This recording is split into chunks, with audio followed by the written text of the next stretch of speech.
जिनका पिता तुल्य आशीर्वाद रहा, ऐसे श्रद्धेय नंद किशोर गोयनका जी, जिनका पूरा जीवन संत तुल्य रहा। पिताश्री यहाँ अग्रोहा में जब आज से करीब 20 साल पहले गौशाला में मैं उनसे मिला तो ऐसा लगा कि किसी साधु संत महात्मा से मिल रहा है। और जो संस्कार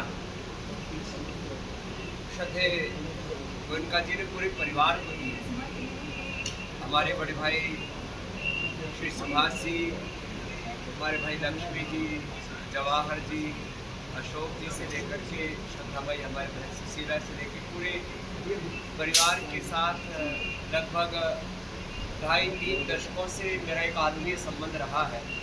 और मैंने देखा है, बात चाहे गौ सेवा की हो, बात चाहे राष्ट्र सेवा की हो, माने आज पूरे देश में राष्ट्रवाद की बात हो, राष्ट्रवाद का पारिवारिक दृष्टि से मैं कहूँ कि कोई प्रथम उद्घोषक परिवार है तो यह श्रद्धेय पिताजी के आशीर्वाद से गोयनका परिवार। और आज स्वदेशी के लिए गौरव का भाव पैदा हुआ है देश में। स्वदेशी उद्योग से लेकर के और न्यूज से लेकर के एंटरटेनमेंट में जी स्वदेशी का सबसे बड़ा प्रतिमान है। और जिस विजन के साथ, जिस साहस के साथ और पराक्रम के साथ, निर्भीकता के साथ, शौर्य वीरता के साथ स्वदेशी, स्वाभिमान, राष्ट्रवाद और देश से बड़ा कुछ भी नहीं हो सकता, जो आज पूरे देश में राष्ट्र धर्म सर्वोपरि है, राष्ट्रहित, राष्ट्र प्रेम सर्वोपरि है। इस विचार का, इस संस्कार का, इस संस्कृति का उद्घोषक यह परिवार। और आज इसके जो मूल स्तंभ है, जिन्होंने सारे परिवार को इन संस्कारों से अभिषिंचित किया, उन्होंने महाप्रयाण किया है। और मैं अभी श्रद्धेय पिताश्री का अंतिम दर्शन जब कर रहा था, आज से लगभग 1 महीना पहले, मैं अचानक बड़े भाई श्री सुभाष जी को ऐसे फोन किया। मैंने कहा भैया कहाँ हो? बोले घर पे ही हो। तो मैंने कहा मैं आ रहा हूँ। बोले कोई कार्यक्रम? मैंने कहा कोई कार्यक्रम, मैं थारता मिलते के लिए। तो मैं पिताजी से मिला तो ऐसे ही मतलब पूरे, जैसे हमारे यहाँ संस्कृत में 2-3 शब्द प्रयोग होते हैं, निष्काम, आत्मकाम, आत्मकाम, आत्मरति, जिनके मन में कोई उथल पुथल नहीं, कोई चाह नहीं, कोई कामना नहीं, कोई वासना नहीं, कोई तृष्णा नहीं, जैसे कि मानो जीवन के सारे संकल्प पूर्ण हो गए। हमारे उपनिषदों में एक उद्घोष आता है, तो ओम पूर्णमदाः पूर्णमिदं पूर्णात् पूर्णमुदच्यते पूर्णस्य पूर्णमादाय पूर्णमेवावशिष्यते। ऐसे जिन्होंने पूर्णता के साथ, पूर्ण निर्दोषता के साथ, पूर्ण तृप्ति के साथ, पूर्ण संतुष्टि के साथ, ऐसे कि मानो कि जीवन की यात्रा जीते जी, जिनको कहते हैं जीवन मुक्त, एक जीवन मुक्त महापुरुष की तरह जिन्होंने जीवन जिया और कभी भी जिनके चित्त में स्वार्थ और संकीर्णता लेश मात्र नहीं रहा। आज बीजेपी की सरकार है हरियाणा में, जब बीजेपी का और आरएसएस का कोई नाम लेवा नहीं था, माने लोग बहुत कम जानते थे, खास करके हरियाणा में, क्योंकि कुछ प्रदेशों में आरएसएस का, बीजेपी का और ऐसे कुछ राष्ट्रीय जो संगठन, उनका प्रचार प्रसार विस्तार हो चुका था। तो इस हरियाणा में उसकी नींव जिन्होंने डाली कि भाई ये एक अच्छा संगठन है, देश धर्म संस्कृति की सेवा करने वाला संगठन है, ऐसे जिन्होंने पोषण दिया आरएसएस और आरएसएस के सांगठनिक परिवारों को विचार और हमारे देश के यशस्वी प्रधानमंत्री श्री नरेंद्र मोदी जी को भी, जिन्होंने पुत्रवत स्नेह दे करके अपने आशीषों से अभिषेचित किया, और पूरे परिवार ने, जब वो एक साधारण प्रचारक थे तब से जिनका पूरा साथ दिया, और पिताश्री मैं कहूँगा जिन्होंने आशीर्वाद दे करके और उनको आगे बढ़ाने के लिए भी बहुत बड़ी उनकी भूमिका रही। ऐसे एक महामानव, उनके महाप्रयाण पर मैं तो सुबह हिमालय में था, उधर ऋषिकेश के ऊपर मुझे आचार्य श्री ने 250 एकड़ जमीन पर एक बहुत बड़ा धन्वंतरी धाम बना रखा है। तो आज वहाँ के मुख्यमंत्री धामी जी भी आए हुए थे। मैंने भाई साहब से फ़ोन किया, मैंने कहा कहाँ? बोला तो आज तो पूरा परिवार हिसार में ही है। तो मैंने कहा कि मैं देखता हूँ, मैं किसी दिन आऊँगा। फिर मेरा यही बोला कि, और मैंने कहा देखो पिताजी अपने पूर्ण आयु करके गए हैं और पूरे परिवार ने बहुत सेवा की।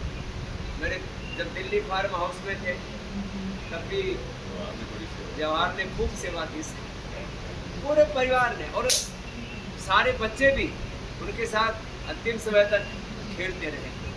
तो भाई ऐसे महापुरुष के महाप्रयाण पर यद्यपि पिता की उपस्थिति, उनका होना ही बहुत बड़ा आशीर्वाद होता है, उनके जाने से एक अपूर्णीय क्षति भी होती है, लेकिन क्योंकि वो जीवन मुक्त होकर के और जीवन की सब प्रकार की पूर्णता को प्राप्त करके और एक बहुत ही हरा पूरा परिवार छोड़ करके गए, इसलिए उनके जाने पर कोई शोक मनाने की बात नहीं, एक उत्सव, जीवन को जिन्होंने एक उत्सव बना करके उत्सव की तरह जिया, उनका जीना और उनका जाना दोनों उत्सवपूर्ण है। इसलिए उसको सुभाष जी ने कहा, हम पिताजी के इस महाप्रयाण को हम सेलिब्रेट कर रहे हैं। तो हमारे ऐसे ही जो जीवन मुक्त होकर के जाते थे, उनकी मृत्यु भी एक उत्सव बन जाती है। ऐसे एक महापुरुष के महाप्रयाण पर उनकी दिवंगत आत्मा को प्रणाम करते हुए और उनकी भगवत शरणागति के लिए भगवत चरणों में प्रार्थना करते हुए, सन्यासी होते हुए भी हम उनको खुद भी एक पिता तुल्य मानते हैं, और उन्होंने हमको भी खूब अपने आशीर्वादों से अभिषेचित किया। और मैं तो मानता हूँ ऐसा कि गांव की एक साधारण सी पृष्ठभूमि से आज राष्ट्रीय और वैश्विक स्तर पर भगवान ने हमको अलग अलग योग, आयुर्वेद, स्वदेशी और सनातन धर्म की सेवा के लिए निमित्त बनाया। तो उसमें श्रद्धेय नंदकिशोर गोयनका जी जैसे महापुरुषों का आशीर्वाद हमारे लिए एक बहुत बड़ा संबल रहा है। नहीं तो हमारी क्या औकात थी अनपढ़ माँ बाप के घर में पैदा होकर के, और इतने इतने बड़े बड़े कार्यों के लिए भगवान ने हमको निमित्त बना दिया। और एक बात और भी कहना चाहता हूँ, ये योग, आयुर्वेद और स्वदेशी का आंदोलन आज राष्ट्र और विश्वव्यापी हुआ है, उसमें बहुत बड़ी भूमिका इस जी की। ये बात मैं इसलिए भी कहना चाहता हूँ कि आज से करीब 20 साल पहले, 20 से 25 साल पहले की बात है। भाई साहब पतंजलि आए, बोले स्वामी जी आप तो योग करा रहे हो, ये तो सारी दुनिया में जाना चाहिए, अपना चैनल पूरी दुनिया में, पूरे दुनिया के लगभग 150 देशों तक जी की का डिस्ट्रीब्यूशन। तो हर एक, चाहे वो मिडिल ईस्ट में है, चाहे वो यूरोप में है, चाहे अमेरिका में है, चाहे चाइना में है, चाहे रसिया में है, अफ्रीका में, जहाँ जहाँ जी का डिस्ट्रीब्यूशन है, सुबह सुबह, इसलिए 4-5 साल पहले तक। फिर मैंने कहा अब तो सारे घना फैल गए। हाँ, सुबह सुबह 1 घंटा पूरा जी नेटवर्क के ऊपर स्वामी रामदेव जो योग सिखाता था, वो पूरी दुनिया को जी नेटवर्क दिखाता था, और पूरे विश्व में योग को विश्वव्यापी बनाने में, और आज अंतर्राष्ट्रीय योग दिवस मनाया जा रहा है। स्वामी रामदेव जी का उसके एक निमित्त मात्र है, उसमें बहुत बड़ी भूमिका जी की है, उसमें बहुत बड़ी भूमिका हमारे सुभाष जी की। एक ऐसी विजनरी व्यक्तित्व है। ये अलग बात है कि हमारी तरह से थोड़े से साहसी और कभी कभी दुस्साहसी भी होता है। तो लोग कह देते हैं कि भाई यो सुभाष जो है ना थोड़ा ज्यादा ही खुट्टा ठोक है। मैंने कहा हरियाणा का आदमी खुट्टा ठोक तो जन्मता ही हुआ। मतलब उसके स्वभाव में ऐसा होता है कि एक बार जो सोच लिया फिर उसमें आगा पीछा नहीं देखते। कभी कभी उसमें कोई निर्णय में